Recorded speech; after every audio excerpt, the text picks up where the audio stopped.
Hello, everyone. Welcome back to Play On. My name is Candace Barrett. I'm Rob Mackay. And this is Pearcey. Sorry for those watching. I had You're a little very fluorescent. minor bike catastrophe and I'm still in my Lycra. I won't stand up and show you all. Trust me, it's not worth looking at. I can sort of see your water bottle that's like a similar color as you as well in the background. Yep. Well, Pearcey, to be honest, It's got my name on it. just in Perfect. case you don't know who you are. Yeah, just in case. Just in case someone tries to steal my bottle. It's mine. Give it back. It looks like you're channeling the Super Rugby Pacific match officials, mate. This is You got true. ambitions to go back, have you? Oh, There you mate, go. after watching Gussie get creamed, no thanks. Oh, bless. Didn't that look Yeah. like it hurt? That was awful. And sound like it hurt as well. Yeah. It's Oh. the same. No, it's the same shoulder that he got the other one, Yeah. like a few weekends ago, where someone also got crushed. I did notice in that game there's a couple of players there's one where Willie Havili was just sort of riding him, just sort of hands in the back. Willie was trying to access the breakdown and Gus was where he's allowed to be, where he's supposed to be. And Willie, go round. Don't try and push him in there. Yeah. And I was a bit concerned for that. But then this was friendly fire, we think. No intent there, we think. Rob, you're shaking your head. I don't think there was any intent. I think Gus was in a reasonably sound position. Just unfortunately, the Hurricanes player, wasn't it? Clipped him. We were discussing this over the weekend. It was a number 8. Yeah. He wasn't wearing yellow, so it must have been a Highlander. Highlanders, yeah. So we had a chat about this on the weekend and At the social at Long Balls. yeah. Oh, as you do. No names, no pack drill. And it's a bit of a trend. We saw Nika make 4 tackles in the last Six Nations match. And, all joking aside, we're probably at the point now where we need to do a couple of things. We either need to run one of these up the flagpole and test it out or send a directive out on the quiet and go, hey, guys, this isn't cool. You've got to work harder to stop this happening. And I look to players, I mean, not I don't match think there's any officials. intent there. I think we're all in agreement. There's no intent there to hurt the ref, but there's probably not enough care taken with the ref. Correct. I'm actually more concerned about that Willie Havili one where I've got the wrong name there. It's the 13 whose name will come to me. The Hurricanes 13 really should not have been laying hands on the referee. Yeah. And I know Gus was where he wanted to be, but I'm sorry, mate. Go around. Yeah. And Gus, I was seriously impressed, A, that you got back in the game, but B, the quality of refereeing after that moment. That was tough. Like that, he was obviously in some physical the pain. mental side of that, having to. I should have done deal some with it. research and known who the number 1 AR was, who also, that would have been a really tough moment for him because I believe George Myers. It would have been George's debut. Yep. And Matty Kay was there as well. It would have been a tough day for all round. And Matty Kay, like, he came running in to try and stop play, but I think and Gus are good mates. So they're pretty close. It would have been pretty horrible for him to see his good mate lying there. Oh, totally. And we could hear him. He was clearly in a lot of pain. So George was dispatched up the tunnel pretty quickly because Go get his whistle. they obviously changed up his comms and got him ready. And then he came back and Gus has obviously made the call. So we probably had 2 refs running around on ref mics. So they probably had to mute George because there's no time So to George take him couldn't back fart off. then because that's the beauty of it, AR. You can fart on the sideline. You can't fart when you're live ref. If you want to use the bathroom as well, no? Yeah, that's right. Gussie's okay. He's a bit sore, but he's okay. Hats off, mate. That was a good effort up till that point, and it was even better effort after it because to keep you calm and referee what was a pretty good game all round. Also, I love the medics. I Yeah. thought something bigger happened when I saw a video of like 6 people. Yeah. They Just were straight onto it, weren't they? Yeah. They were wanting to make sure he's okay. And the commentators were very kind Justin as well. Marshall was wonderful. Justin has over the years been a really good supporter of referees. The commentary up until that point was fantastic, and his clear concern for Angus was fantastic. So, well done all round. It was genuine, yeah. So Ref down.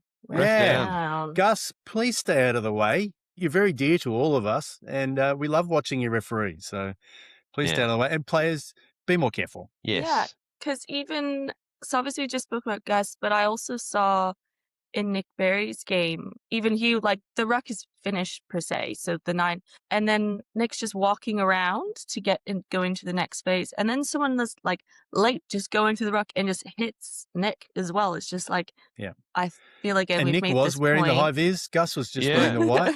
Yeah. The high vis is now looking like a good decision, albeit a fashion faux pas. Yeah, because Gus was wearing white as well. Yeah. And then so was the Highlanders. So maybe he thought in his peripherals he was just another player and just wanted to boot him further out. I think they were looking past, not at in Mm. practice. And look, it's easy. We don't want to go down a pathway like the AFL had to a decade ago. The AFL started rubbing players out who made incidental contact with the umpires. And bear in mind, the AFL umpires are half marathoners. Those guys are frail. And there's a lot of them. Without putting too fine a point on it, they are frail individuals. Meaning that there's a lot more umpires on the field in different locations, right? Yeah. That's what I thought. I haven't watched a game live, and I'm very there's a lot of them out there, but it. they're all, Candace, they are all stick insects. Yeah, you run into them, they snap. Gussie, he got hurt, but he bounced back up. He's far more robust than an AFL umpire, but still, at Gussie's age, you don't want to be getting clipped.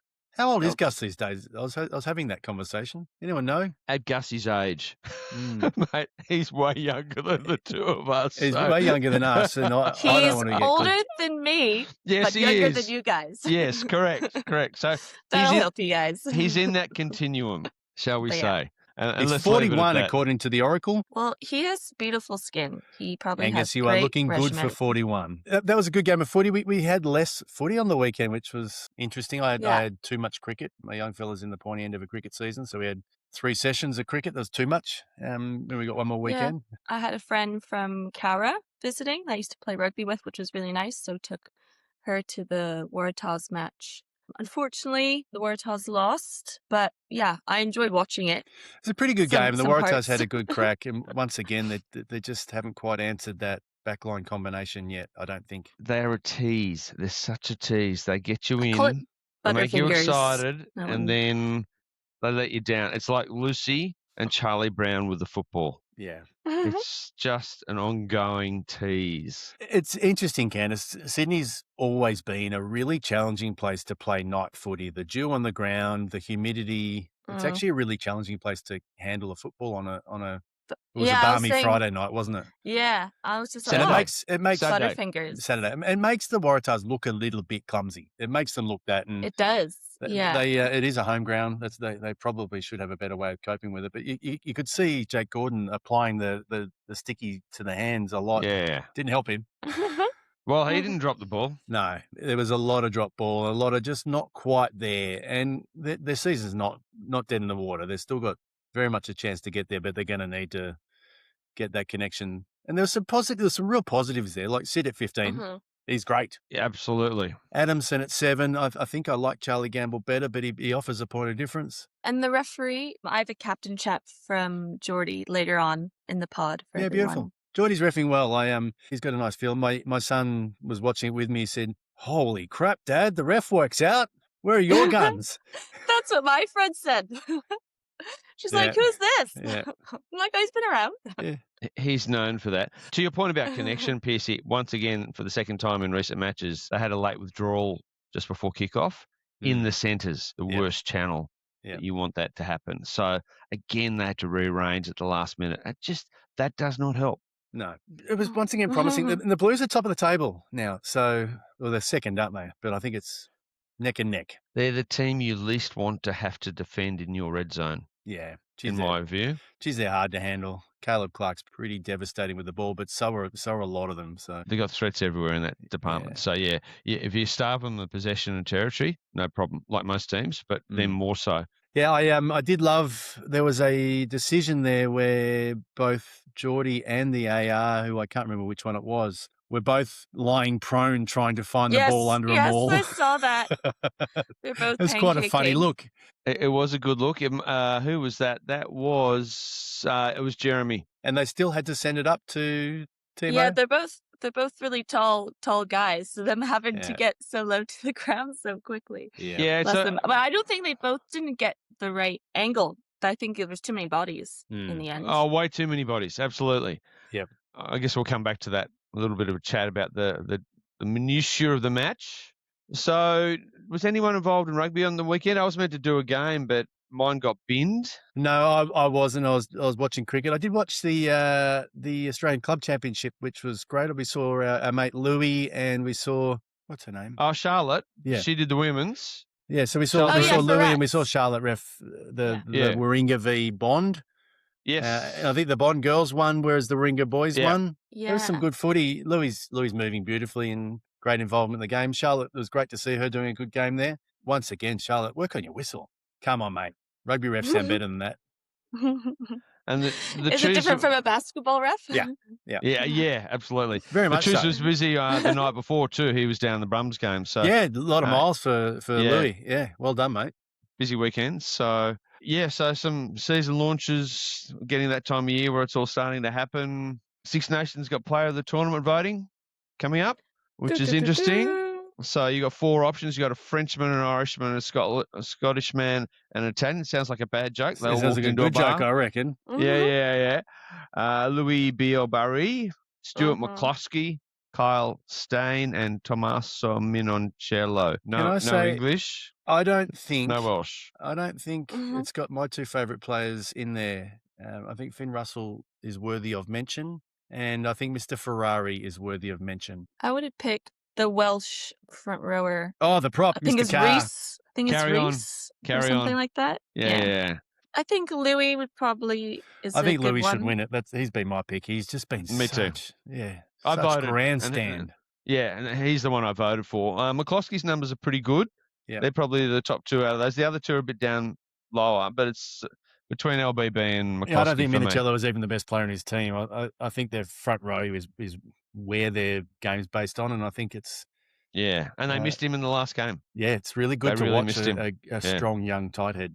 Yep, there's absolutely. too bad there's not a award for front rowers because they don't really get as recognized because they don't get the tries. It's interesting. The teams that do well, you talk to the recruiters for the teams, they will pay top dollar for their pretty kicking 5/8, and the next highest paid on the good tight teams is a tight head. 100%. Yeah, and some teams go tight head first. Yeah, and look, they get paid well, and we all know they do very, very well with the ladies too. Moving on. I want to highlight that more and more each week, I'm seeing good highlights of props kicking the ball. I'm loving this. I've seen some more through the UK Prem, URC, even a prop kicking a conversion. I'm just really enjoying this. New era of props now that you're worth more money. I saw one shanked beautifully. A game that was 50 to blight. The prop was playing his last game, and as a retirement effort, they teed the ball up. Someone else teed it up for him because he clearly didn't know. Yeah. What they say, he went the full Johnny with the hands out, and then sprayed it about 45 degrees off. Or about shoulder right. They are in danger of having their front rowers license revoked if they overplay it. As a coach, we used to issue kicking licenses, and the Typho were never allowed a kicking license. No, that's right. No, they've gone off reservation, and I too love it, Candace. I love it.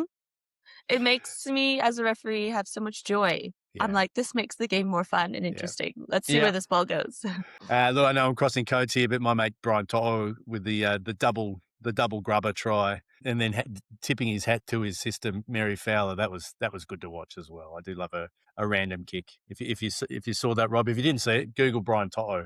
That's 2 O's. Okay. How many apostrophes? With it, 1 apostrophe. 2 O's with an apostrophe. And but he did a double grubber for the mighty Panthers, mate. Oh, silly the all-conquering Panthers. We're moving on to league. We've covered lots of different sports so far. Excellent. Okay. I didn't watch the Leicester Tigers versus the Exeter Chiefs. I saw this sort of clip in the UK Prem, so I just want to check if you guys might have seen it. It might have been linked to like a niche law, or maybe people don't know. There's like the ruck was in the field of play, and then the ball itself sort of was at the end of the ruck hitting the goal line. Because you can't have a ruck in goal. The second the ball crosses the line, the ruck is over and the offside lines no longer exist, and anyone can dive on the ball. Exactly. So this Leicester player was onside starting firstly when it was a ruck in the field of play. And then when he noticed the ball was on the goal line, he came and then touched it down. Try! Perfectly. Yeah. So they brought it up to the TMO just to clarify all those other points before he did it. The team, it was Exeter, they're like so confused. Yeah. And that's a horrible place to get tackled and have a ruck because there's no caterpillaring. There's no opportunity to do that. You've got to get the ball out. It was a So, bit slow, I think, maybe in future for players. Maybe if there's another way of trying to speed up the ball, yeah, that's don't try to like a set it up for like a nice little kick, clearly, which is what they were doing. Super smart from the Leicester player and Yeah. super dumb from the Exeter guys, particularly the Yes. 9. The 9 should have realised, Yeah, it's coming back. I've got to nine get it should out there have that before awareness. 100%. So flip side of the same coin, there'll be a really happy coach and a really cranky one. Yeah. Because that's soft. That's a try that's 100% preventable by just knowing what you're doing. Yeah. I'm sure people in the crowd were getting a bit confused, but Yeah, and look, I love that for the law of the week, Candace. And I have quickly found that it is law 15.19. The ruck ends and play continues when the ball 15.19. leaves the ruck or when the ball in the ruck is on or over the try line. Well, Woo. it's a number of laws too, Pearcey. So Yay. Ruck ends. Multiple laws of the week. so we're jumping. We're all over the shop today. I love that. Law 15.1. A ruck can take place only in the field of play. That's the first law in Law 15. Bang. And this Really ruck simple. had, from what you've explained, it had formed in the field of play, but it ends when the ball goes over the line. So I love that for a law of the week. Yeah. And look, all the podcasting schools tell us to keep our segments in order. We know best. Thank you to our listeners who deal with our scatterbrained approach. That's on me. Candace sends out a beautiful agenda each week, and I just ignore it every week. Completely ignore it. Yeah. Thanks, Candace. But it's the content, guys. It's the content. It's the content. It's the quality. There's also a definitional part of this. If we're going to jump into law of the week, Yes. the field of play is an important part of this definition because a lot of people don't know what the field of play is. And that's the area between the try lines and the touch lines. Those lines are not part of the field of play. And you don't find that in a particular law. You find that in the definitions. So tip of the day, know your definitions. What is it? What is the field called, including the in-goals, Rob? That will be the playing area, Pearcey. And then out to the fence is the playing enclosure. The referee has jurisdiction over all of that. Yes. I love it. I'm just imagining in The Lion King when someone's whispering to little Simba, like, this is your land. This Everything is you what see. see. I love it how Darth Vader happens to also be Simba's dad.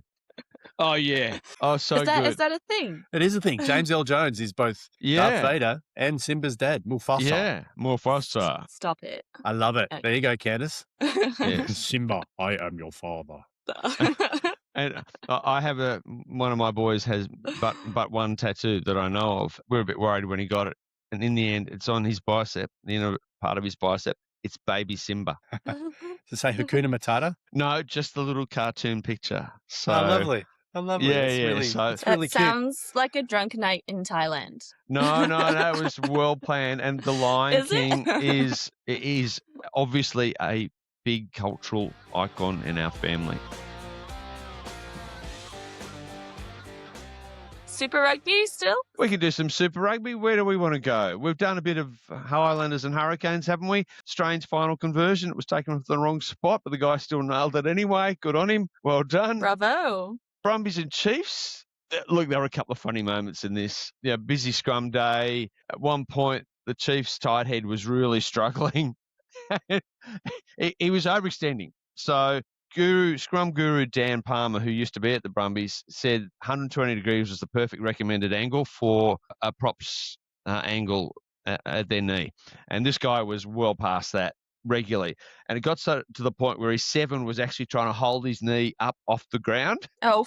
A, he failed, but B, he actually highlighted to the ref how bad the prop was. It's like an arrow saying to the referee, look here. Yeah, correct. Which triggered a penalty. I did have to have a laugh at that because the road to hell is paved with good intentions, and that was the 7 trying to do that ever so subtly, but not. And then a bizarre scene not so long after that. We had a maul, and Nick Frost went to join the maul, and the Chiefs player, who was now around the wrong side of the maul, but legal because the way it started, he fended him off. Yep. Which is a good effort because Frosty's a large human. Yeah. And he's got even longer arms than anyone on the field. Yeah. And it took him he sort of bounced back. It was very cartoonish. And then went back in and went, what? Hey, hang on a minute. You can't do that. do Yes, that. you can. Hey. Yes, you can. Right, I'll go in here then. I've got to say, I'm really enjoying some variations on maul formation from the teams. They're actually trying some new stuff in the mauls, which is great to see. There is a bit of an interesting trend with the If you recall, we had a law variation where we very clearly said you must pass the ball back, not slide back the ball carrier. Yeah. And we're starting to see the ball Yeah. carriers slide back in a few of them. I think it was I didn't get a timestamp on it, but I think it was the Hurricanes Highlanders game in particular. I thought they got away with 2 of them near try scoring situations. So I think that's one we should keep an eye on. The technical stuff sliding. of using a maul well. I love that because it really can be a very potent attacking weapon. And once you've got one set up, it's almost impossible to defend. Well, we saw the Blues had some running mauls on the weekend. Yeah. They managed to keep it up. The Tars didn't take them down, and they just got momentum really hard. And they made easy meters out of that. So, and they're doing it. They're doing it further up the field than some teams, which I love. It seems to be a red zone play for a lot of teams, like the Brumbies love it inside that last 15 meters. They'll use that as a try scoring platform, whereas the Blues were doing it 30 meters out and making good yards. Front foot ball for the backs when they finally get it. It's really cool. I think it's the hardest part of the game to officiate. Oh, yeah. It's so complex, so many things to look at. You've really got to have your concentration at max and be thinking and watching really carefully because dynamic so maul like that, you really need your team of 3 functioning well. I actually think it was Charlotte's game in the Australian Rugby Championship where her AR, which might have been Charlie, I think. Charles? Yes, it was. I think he came in late and it was clearly from a call from the blind side, but it worked. And you need that. You need that help. Yeah. Well done, Charles. Yeah. And he's got the advantage. He can see over the other side as well. Down into it as well, yeah. You can see all angles. Yeah, that's right. If no one knows, Charles is a very tall referee here in Sydney. And very handsome ginger. Yes. And can see, above the maul on the other side. Can probably go down in his stomach if he needs to, like other referees. It's a long way down. Yeah. Yes, came through the local referee program, so... I have very, very fond memories. I think it was a year ago, maybe 2, when Charles came to the Central West and we bugged on a proper snow day for him. Oh, yeah, I remember that. The snow was falling and settling on his shoulders, but it was landing on his red hair and melting, and it looked like his hair was on fire, literally. It was a great day. It was so cold. Yeah, welcome to the Central West. Hypothermia hill up in Orange. It was terrible. We digress again. I didn't watch all of the Brumbies game. I actually I fell asleep in the second half, which probably spoke to how exciting it was, but I quite enjoyed that, what I did stay awake for. I haven't watched the draw with Reg yet, so you'll have to talk me through that. Yeah, there's a bit going on there. James Diamond was in the middle there. They had the heat protocol because, for obvious reasons, in Fiji and La Toka, the Sugar City, so no pre-match from the draw because they don't want players standing around the heat for a few more minutes. Tough, but I understand it. We had a 22-22, which is... It's a fair effort. That's a fair effort. But the thing for me is match officials stay alert. Yeah. Because that's a fair effort. I mean, just in a straight line, that's 56 metres. You put an angle on it, that's a big kick. Yeah, correct. And it just worked a treat. But if you're a match official, you've got to stay aware because you're not thinking about that necessarily, but you've got to be. And they nailed it. So well done. Had some interesting little moments. There was a scrum where the Drua had the ball, and before the ball came out, their blindside flanker came off the scrum and started running forwards, and then the 9 ran behind him. So we sort of had a blocking play there. James didn't sanction it, but it stood out like the proverbial. But he came back and managed it at the next scrum and said, hey, last scrum, don't do that. I think a couple of the Kiwi teams are really starting to flirt with danger with those blockers out in front getting in the defensive line. The Blues in particular, I think, have got a very clear ploy to disrupt defensive lines by standing in them. Well, and that goes to one of the trends that I've noticed recently as well, that we've got an increasing number of tackles off the ball because attacking shapes are evolving. So there's 2 parts to that. It's a bit of a double risk because if you get it wrong, you get an obstruction penalty against you because you guys are too tight and you cross. But if you get it right, quite often the opposition has to tackle that second player because they don't have the luxury of time and space to wait to see what happens. Because if they get the ball and you wait, it's too late. A lot of the attacking shape is based around the defensive shape, and the defensive shape's putting a defender up, leading the defense, and they're getting that tip on ball so that the person next to them's got possession. You've got a defender in front past the ball, and they got if they don't make the tackle, they are skinned. If they do make the tackle, they don't have the ball. So Yeah, that's right. It really is a dynamic change, and I love watching it. It really adds some complexity to it. It means there's a good chance you're going to be tackling someone without the ball and being tackled without the ball if you're running that blocker line or penalised. So, yeah, there's a lot going on in that space as well. And again, from a match official point of view, that's an alert piece. Be really aware of that. We've seen some of that in Shield last year, and it caused a bit of confusion how to officiate it. So there was another one in the Drua game, which for me was the Drua player did a pick and drive from a ruck and not a tackle. So they only had 1 foot behind the last foot. And it was material, led to a line break, which then led to the Reds being under pressure and conceding a yellow card.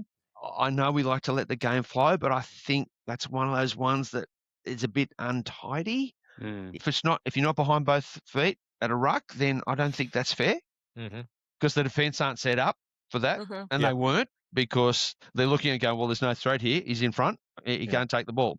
Yeah. So it's got to have it's a bit of a tick the box exercise, I think, and it's a little bit untidy when you see it live. You have that moment, was he, wasn't he? Yeah. I've got to say, it draws some parallels to me for the new quick taps. We're allowing a bit more of a coffee table. Yeah. The halfback not having to go behind the 8, I don't like it. Yes, that's been discussed this weekend too. Cameron Roy Garden try in the Hurricanes game. I think it's almost undefendable when a halfback on a 5-metre scrum doesn't have to go behind the last feet. And he did nothing wrong. He did exactly what he was supposed to do with the new law, but I don't like it. I think we need that tap around the scrum behind through the mark. Yeah, Jeff Parks brought this up in his Monday morning feature on 8-9 Substack, which is worth a read every week because it's always insightful. You have to say those words again because I haven't heard them in that order.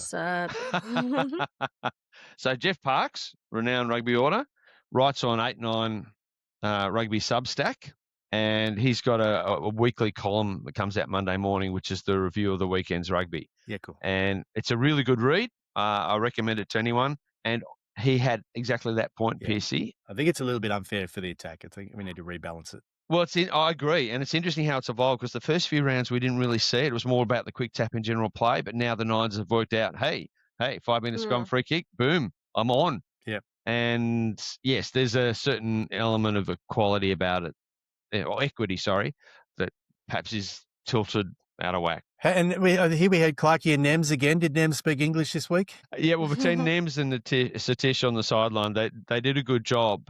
And they did a really good job of learning to be quiet. So I shouldn't say learning. That implies they haven't in the past. They've always been good at it.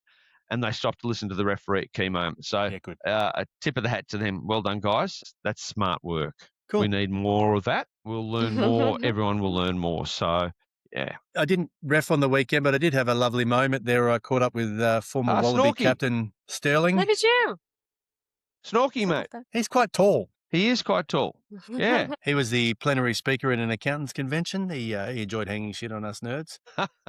Well, he's a nerd himself. What's he talking about? He is. It was great. He's an uber nerd. Some of his data analysis was fantastic. He's a very smart man for a self-described rugby bullfed. And that was self-described. No, I know. But if you believe that, you've already fallen for it, right? So... And I was reminded that very early in his career, he's a big bloke. What he said, he's 6'3", playing weight was 105 kilos. But one of his early tests, he looks up and there was Jonah Lomu, 2 inches taller, 15 kilos heavier and faster. It's a pretty cool story. Yeah, absolutely. No, he's doing great stuff in that space, in the rugby and sport tech space. So, couple of things. I'm going to go Stat Central. 203. Yes. The golden slipper. That is immense. And wear your slippers. I saw that doing that on for Rugby Australia. Unbelievable. And what I really love was they had Wyatt Crockett there, Mr. 202, to hand over the mantle. Yeah. So kudos to everyone involved in that. That was special. And Corey Toole for sealing it with a chef's kiss. Yeah, that was a beautiful finish. That was a beautiful finish. He's a fast man, but he started to be less fast towards the end of that run. I can't help but think he was using the big screen and going, yeah. I also think he might have been full gas. Yeah. The second number is 42, and that was the guy chasing Corey Toole. That's the number of tries D-Max scored for the Chiefs. He's equalled their try-scoring record. So tip of the hat there. That's not a bad effort. Well done. Then the third stat, and this is a weird one. They put up the Drua scrum stats in the game on the weekend, and they had a 96% success rate. Now, that is lies, damn lies, and statistics, because we know how bad their scrum was in round 2 alone against the Waratahs. So maybe that's a stat that needs another stat to support it, or they're measuring the wrong thing. Maybe they went, it's about 96%. They said they'd only had one scrum failure. It's like, not so much. So something to work Relook on. at your numbers, guys. Yeah. Absolutely. So is there any other trends or talking points after the stats that you guys are seeing? I really like your second one here in that some of the players are starting to look to the ARs to help them solve their problems. Yes. Oh my goodness. Karifi's a big all one, the time. and it's annoying. Just play the game, mate. Stop whinging at the AR. Well, it's just bizarre. I think because they think that we can help or be on their side. So we're seeing it in thinking. Super. The referee is at his feet and has blown a penalty, and he looks to the AR who's 15 metres away. It's not his call. Yeah. It's like, dude. I actually applaud Geordie Way in the Blues game in particular. There was one decision there where on first glimpse, it was definitely a handling error that it could have been a knock on, but Geordie called play on live, and we saw the 5 Blues that were nearest all throw their hands in the air and start waving knock on. Yeah. And he played on, and there is a huge lesson in there for the Blues. Play the whistle, you idiots. 100%. Yes. That could have and this really probably bitten links you. well with my captain chat because Mm. this is the same referee. I reckon this is a good segue into that, Candace. So this is during the Blues match with Waratahs. Oh, I love this one. This is Bodie. Yeah. Yes. So imagine you're having a captain or a particular team that's just constantly being like, this should be a yellow card, that should be this, and just like having a go at you as a referee. You can say something along the lines of, you're coming to scream at me every time you think it's a penalty. If you do it again, I will reverse it. Is that not a yellow card though? Sam, give the message. He cannot scream to me every time. I thought Geordie handled that really well because Bodie's not the captain. I can't even remember who the number 4 was that was the captain, but he went to the captain, and the captain then had another dig as well. His message is valid. No, mate, the message here is don't let him come screaming at me. I thought that was really well handled. Yeah, I loved that. So like really simple, be like, if you can do this again, this is what the sanction's going to be. I thought he delivered it beautifully without any agitation. That was well done, Geordie. Back in your box. Yeah, very much I so. know you're a fantastic footballer in a family of fantastic footballers, but shh. Yeah. Shut up. Shut the front door. Yeah. I love it. Well done. Just one thing on appointments before we go, because we've done Law of the Week already. There's a test match in Canberra on Friday. Oh, that is awesome. Yes, I didn't know that. This Holla. Friday. This Road Friday. trip. Oh, hang on. I can't afford it. Fuel's too expensive. It's a double header. So you got the Brums and the Tars, and you got Australia and Fiji. So the Wallaroos take on Fiji. It's their first run of the season. New season structure this year is before the Super W kicks off, which presents has some its selection issues. challenges. Like Yes, how absolutely. does a talented young lady put their hand up for selection? Well, correct. In the middle, we have Amber McLaughlin. So great to see her back. She's been on maternity leave, so welcome back. She's also a replacement because I think Maggie was originally appointed to this game, and I suspect that's because Maggie might be doing some super stuff. Mm-hmm. Then we've got Chloe Sampson and Erin Doherty on the line, both from New Zealand. Chloe, we know. And then, of course, friend of the pods, we've got Rachel and Coops in the box. So Rachel Horton's TMO and I am actually Cooper is our play going to review chime in officer. here and say Holla. I am reasonably certain that we are recording this podcast on our good friend Rachel's birthday. Oh, Really? It is 24 March. Happy birthday, Rachel. Happy birthday. I don't know why I remembered that. that's your second birthday reference today, Pearcey. Is there a theme here? I'm strong. You're Good strong. memory. Yeah. Like an Yeah, elephant. very good. Well done. Well, happy Like an birthday. elephant. Congratulations on your appointment and go well on Go Friday well. night in Canberra. And go well, Wallaroos. Yeah, absolutely. Go the girls. Woo. Yeah, the Mm. girls. I might Yeah. get in the car and go for a trip on that one. Friday night in Oh. Canberra.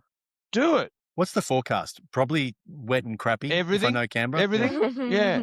4 All the above. seasons in one day. Pack your sunscreen and your A windbreaker puffer jacket. Yeah. or a puffer jacket. Yeah. Like a normal day in Bathurst, really. Forecast is 14 degrees maximum. It will be cold in Canberra on Friday night. Well, we're going to sign off. We've done a little quick one this week and really exciting. We have the guest pod launching as well. So stay tuned for that. And reminder, you can find us on YouTube and give us a follow on Instagram and wherever you can find us. Candace, thank you as always for being magnificent. And I'm sorry that Rob and I go off script so much. Oh, the bus just backed up. Well, I say Rob, I'm throwing him under the bus. We know it's me. I'm sorry. Rob, you were all right this week. I was still crap. See you later, guys. Jouet.